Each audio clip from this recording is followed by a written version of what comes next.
Sometimes in the course of life, you find yourself in a mess which may or not be of your own doing. Sometimes it's a mess we got ourselves into, and other times it's just there.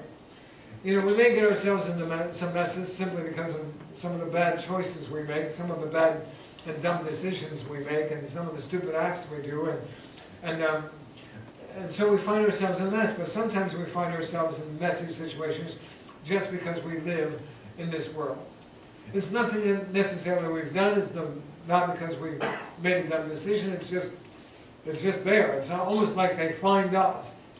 And there are times I think that you are convinced that you're doing what is right, and yet as convinced as you are that what you're doing is right, the outcome is not what you had hoped it would be, and you find yourself then in a mess. You say, how did I get myself here? I thought what I was doing was right. And there are also times, I think, when we're the victim of circumstances, you know, like an unexpected divorce that happens, or sickness that comes upon our family, or a company downsizing where you lose your job, or whatever it may be. There are situations that we just become kind of, the circumstances are such that we find ourselves in one of the situations or fix that's just a mess. Truth is, it doesn't take much to find yourself in a mess. Amen. Messes seem to be a part of life. And so the question becomes, how do you get out of that? Once you find yourself in a mess, how do you get out of that mess? I've found from personal experiences that it's just a whole lot easier to get into messes than it is to get out of them. Amen. There are times, no matter what you do, it seems impossible to get out of that mess you find yourself in. It seems like no matter what you whatever move you make, with every twist and turn, it seems you dig yourself deeper and deeper into that mess. It just seems like there's no way out. I remember as little children, my brother and I'm a middle child. I have two older brothers, and the one that's closest to me, I wasn't very close to my oldest brother because he was mean. But the brother that was closest to me, he and I were really good friends. And we were only separated by about 13 months, and so we were extremely close. Well, I remember one day being out on the high school or junior high school baseball diamond. It was kind of spring, and it was one of those times when the winter snows are all melting, and you know the ground gets kind of muddy and sloppy, but you still have the potential of one of those snows coming in. And he and I we were out there on this field. We were wearing our snow boots at that point in time. That's when they used to have those metal straps. Remember that you click them over really strong, tight, make sure nothing ever got down there, no snow got down to your feet or whatever. We were out there doing that, and second base on this baseball diamond had become a mud hole. I mean, it was just a big old, huge mud hole. My brother David decided he was going to go over and play in that mud hole. He got himself out in the middle of that, which was now about 6 or 8 inches deep, maybe a foot deep. And he got down to that thing, and it was as soon as his foot hit the middle of that mud hole, it was like a vacuum. Sucked his boot down in there, and his foot down in there, and it got stuck. The mud kind of climbed over. It was only about that far from the top of his boot. And he's in there wrestling with it, and every move he made, every twist, every turn, just caused him to fall deeper into this mud. I mean, he was covered with mud by the time it was all done, because he couldn't get this one foot out of this vacuum that had closed in all the mud over top of him. He's crying out, Tom, come and help me. And I just decided I'd do what brothers do, and I left him there till spring when I dropped. No. I don't know how we ever got him out of there, but that, as much as he tried, it seemed like he got deeper and deeper. It was almost like quicksand. It seemed like he was getting swallowed up. And there are times in our lives when we get into messes, it seems like that. Every twist and turn we make, you feel as you're just stuck. And it's in those times that you need divine help. You need God to help get you from your mess to your miracle. And before that can ever happen, you need to know that God is able to do just that. So it starts with faith. If you want to get from your mess to your miracle, it starts with faith. You have to begin to believe that God not only can do it, but that God will do it. And therefore, my sermon title today is I believe that God can get me from my mess to my miracle. And the question is, do you believe that God can get you from your mess to your miracle as well? Because if you don't believe that, if you don't have an ounce of faith in regards to that, guess what? This message isn't going to help you much. But if you believe that God is able, and God is ready, and God is willing to take you from your mess to your miracle, God will get you on the way. First thing, I'm going to share some factors today for getting you from your mess to your miracle. First thing you need to understand is you cannot live a positive life with a negative mind. Can't live a positive life with a negative mind. Every miracle has faith at its root somewhere. And faith and a negative mindset cannot, do not, never will coincide. You can't have a negative mindset and still have faith. It doesn't happen. They cannot live together. You walk either with a mindset that says God can do it, He'll get me out of my mess, or you walk in the thought process that says even my situation is even too big for God. My mess is that terrible that even God can't help me. You know, I was reading something this past week and I could identify with it. It says, when I get sad and I find myself in a difficult spot, I just begin to sin. And then I realize that my sin is worse than my mess, my problem, my difficulty, my troubles. In comparison, I'd rather have my difficulty than hear my singing. It wasn't true of Miguel yesterday. He was out there singing that. And I was watching, as he's out there washing the fence, and I hear him out there singing. I thought, that's pretty awesome, man.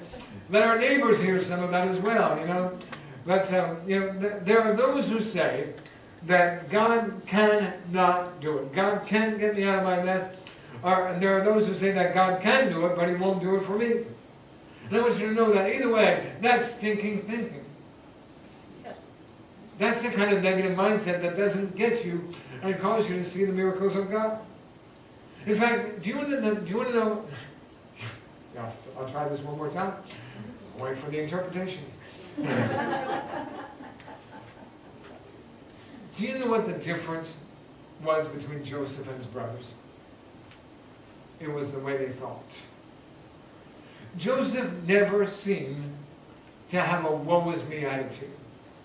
In fact, when you look at the scriptures, anybody who's ever accomplished anything for God didn't have a woe is me attitude. Not one of those things that said, I'm going to die. Nehemiah went out to rebuild the temple walls and the gates, and every enemy came against him. Every enemy that was possible. To the point where Nehemiah had to strap his weapon on his side and hold his weapon in one hand and a trowel in the other. But he recognized that God was going to help him, that God was going to strengthen him.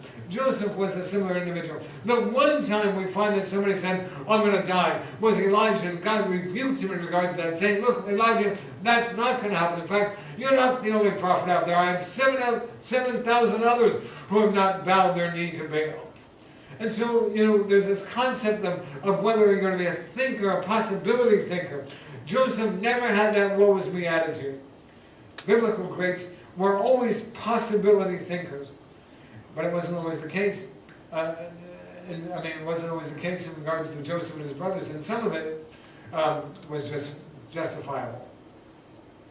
Because you can almost see Joseph, the baby of the family, that last born, dancing around with his little silly attitude, saying, I'm Daddy's favorite. Daddy loves me more than he loves you. Don't you hate that when that happens? I'm Daddy's favorite. Daddy loves me more than he loves you. When did he last give you this colorful coat like mine? It's like I'm going to grab you by the throat. And so in some ways, Joseph set himself up for the mess he got himself into, or he got into. I can see myself being one of those brothers who wanted to do Joseph some harm. Anybody with me?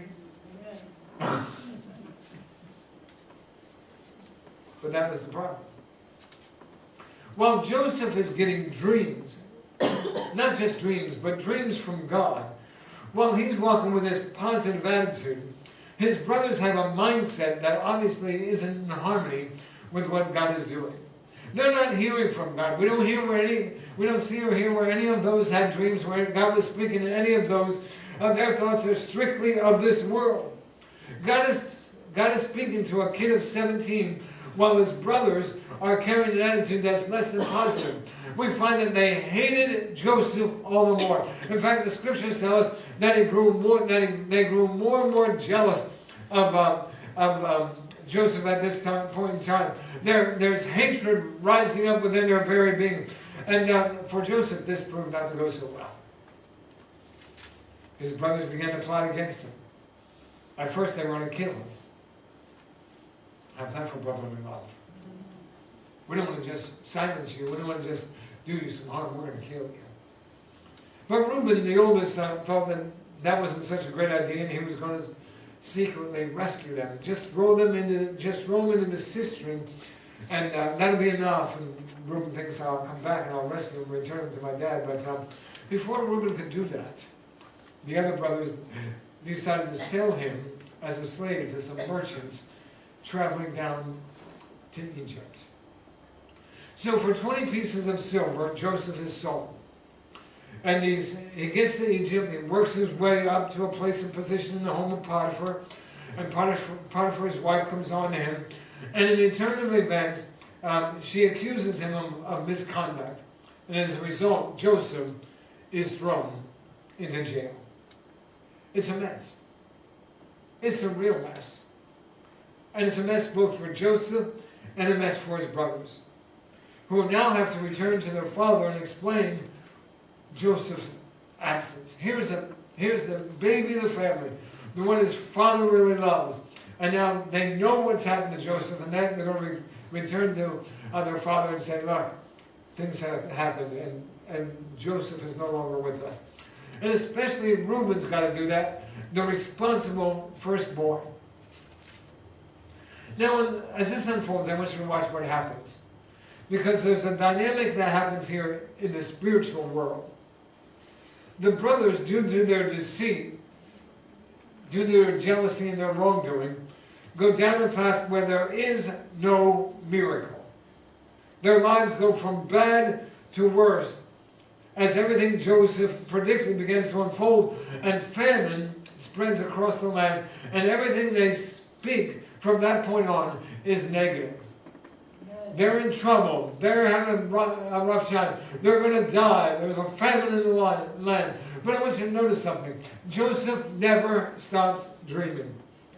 His thought process is that God has a reason behind it all. That God, the God who spoke to me in my father's field, will speak to me again, and he'll raise me up out of this mess. Joseph, in spite of all of his circumstances, is living a positive life with a positive mindset, while his brothers are doing just the opposite. Amen. Now watch this closely and hear me. If God is going to get you from your mess to your miracle, think in keeping with what God thinks. You see, the devil likes to sow all kinds of negative thoughts and into our minds, thinking it's going to get bad, it's going to go worse, it's going to get terrible, I'm going to sink here. But God, if you begin to think along the lines that God thinks and what God speaks, then God will come to your rescue, and he'll get you out of your mess and into your miracle. And it requires faith. You know, we're going to get to a place where we sometimes tell ourselves, enough of the negative thinking. You ever find yourself there? I found myself there. Enough of the negative mind talk, enough of the negative thinking. You got to get to a place where you start thinking some positive thoughts.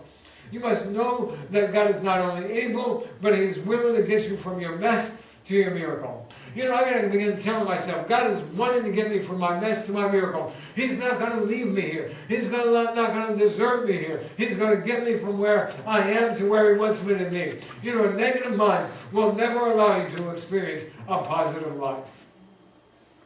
And faith is a vital key. You got to walk in it. You need to start rehearsing today. I don't know where you are necessarily, but wherever you find yourself, start rehearsing it today. In fact, declare it. I know and believe that God can take me from my mess to my miracle. You might say it right now. I know and believe that God is able, God is capable, God can take me from my mess to my miracle. Second,